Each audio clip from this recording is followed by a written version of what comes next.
एक बार फिर देवऋषि नारद के मन में यह अभिमान पैदा हो गया कि वे ही भगवान विष्णु के सबसे बड़े भक्त हैं।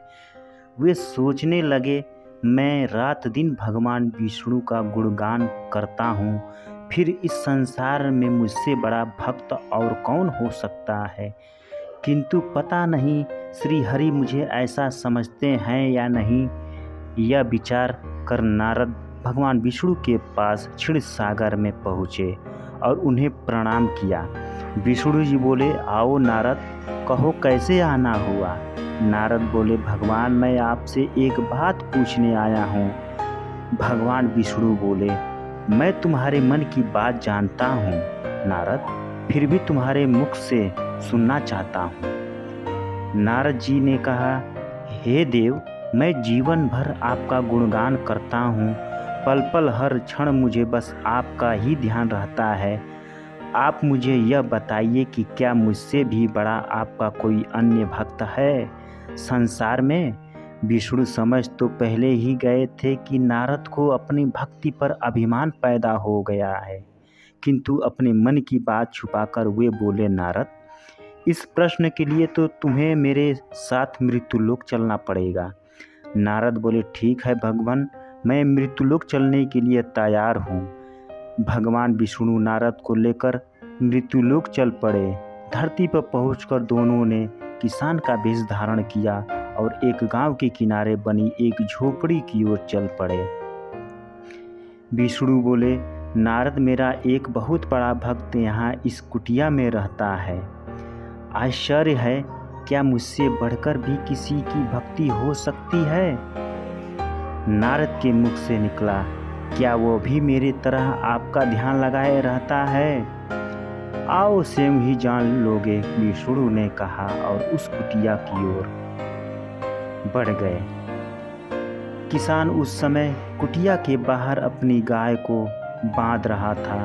उसके मुख से हरि हरि गोविंद का स्वर निकल रहा था। किसान वेशधारी विष्णु ने उसके निकट जाकर नारायण नारायण कहा तो किसान ने विनीत स्वर में पूछा, आप कहाँ से आए हैं भद्र, मेरे लिए कोई सेवा हो तो निसंकोच बताइए। किसान वेशधारी भगवान विष्णु ने कहा, हम नगर जा रहे हैं, पर अंधेरा हो गया है, वन में जंगली पशुओं का डर है, इसीलिए रात भर आश्रय चाहते हैं।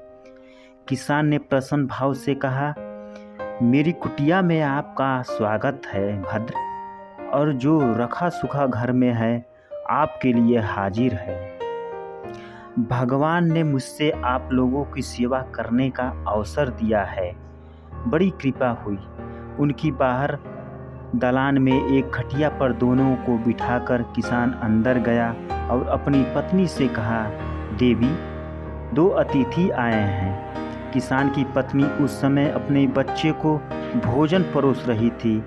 धीरे से आटे का बर्तन दिखते हुई बोली, घर में इतना सा ही आटा है और ये बच्चे और भोजन मांग रहे हैं। किसान बोला, कोई बात नहीं, हम अतिथियों को भरपेट भोजन कराएंगे। तुम बच्चे को आज कांजी बनाकर पिला देना। नारद और भगवान विष्णु ने उन दोनों का सारा वार्तालाप सुन रहे थे, फिर भी परीक्षा के लिए भोजन की थाली पर बैठ गए। जब दोनों भरपेट भोजन कर चुके तो नारद सोचने लगे, यह सीधा साधा गृहस्थ भगवान का सबसे बड़ा भक्त कैसे हो सकता है। उधर श्री हरि ने किसान से और भोजन लाने की फरमाइश कर दी। बोले, मेरा पेट अभी नहीं भरा, क्या और भोजन मिलेगा। किसान रसोई घर में गया और जाकर पत्नी से पूछा, कुछ और भोजन बचा है क्या। पत्नी बोली, बच्चों के लिए कांजी बनाई है, बस वही शेष है। विष्णु और नारद वह भी पी गए। किसान और उसके परिवार को भूखे ही सोना पड़ा। भूखे बच्चे माँ का आंचल थाम कह उठे, माँ नींद नहीं आ रही है, मुझे बड़े जोर की भूख लगी है। पिताजी ने उन अतिथियों को कांजी भी क्यों पिला दी। किसान ने बच्चे के सर पर हाथ फेरते हुए कहा, अतिथियों को भोजन कराना स्वयं विष्णु भगवान का भोग लगाने के समान है बेटा। बाहर दलान में दोनों अतिथि अलग अलग बिस्तरों पर लेटे हुए थे। भगवान विष्णु ने कहा, तुमने सुना नारद, किसान और उसके परिवार को भोजन नहीं मिला, फिर भी वह मेरे गुण गा रहे हैं। ये तो कुछ भी नहीं है। मैंने तो कई कई दिनों तक भूखे रहकर आपका स्मरण किया है। अगले दिन सुबह उन्होंने देखा किसान भगवान विष्णु की मूर्ति के सामने कह रहा था, गोविंद हरि हरि, तुम सदा मेरे मन में बसे रहो, बस मुझे कुछ और नहीं चाहिए। फिर दोनों अतिथियों से बोला, हरि की बड़ी कृपा है, वही जग का रखवाला है। प्रभु की दया से रात को कोई कष्ट तो नहीं हुआ। जब तक आपका जी चाहे तब तक आप दोनों यहाँ रहें, मैं खेत पर जा रहा हूँ। किसान वेशधारी श्री हरि बोले, हम भी तुम्हारे साथ चलेंगे, यदि तुम्हें कोई आपत्ति न हो तो। नारद और विष्णु भगवान किसान के साथ उसके खेत पर गए। किसान बोला, यही है अपना खेत, अब मैं अपना काम करूँगा, गोविंद हरि हरि। नारद बोले, तुम तो सत्पुरुष हो, भगवान के बड़े भक्त हो, हर घड़ी उनका नाम लेते रहते हो। किसान बोला, अरे कहाँ, काम से जब भी थोड़ा बहुत समय मिलता है तभी उनका नाम लेता हूँ। नारद ने पूछा, कब कब मिलता है समय?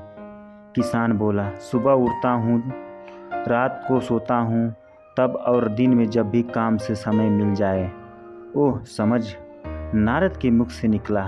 दोनों जब किसान से विदा लेकर चले तो नारद ने व्यंग्यात्मक स्वर में कहा, आपने सुना भगवान, वह सुबह शाम तो 2 बार ही आपका स्मरण करता है, जब मैं हर समय ध्यान करता हूँ, फिर भी आप उसे महान भक्त बताते हैं। नारद की बात सुनकर श्री हरि चुप रहे, किंतु मन ही मन उन्होंने कहा, कारण भी जान जाओगे नारद। विष्णु ने एक कलश को तेल में लबालब भरकर नारद को दे दिया और बोले, नारद इसे अपने सिर पर रखकर बिना हाथ लगाए सामने वाली पहाड़ी तक ले चलो। ध्यान रहे इस कलश में रखे तेल की एक बूंद भी जमीन पर गिरने ना पाए। नारद बोले, यह कार्य सहज तो नहीं है। यह कहकर नारद ने कलश सिर पर रख लिया और पहाड़ी की ओर चल दिए। नारद पहाड़ी तक गए और लौट आए। विष्णु बोले, लौट आए नारद, ठीक है, अब यह बताओ कि इतनी दूरी जाने और आने में तुमने कितनी बार मेरा स्मरण किया है? नारद बोले, एक बार भी नहीं भगवान, करता भी कैसे, मेरा सारा ध्यान तो तेल और कलश की तरफ लगा हुआ था। श्री हरि बोले, तब तुम्हारी सोचो, वह किसान दिन भर कठिन परिश्रम करता है, फिर भी 2-4 बार मेरा स्मरण जरूर करता है, और तुम एक बार भी मेरा स्मरण नहीं कर पाए।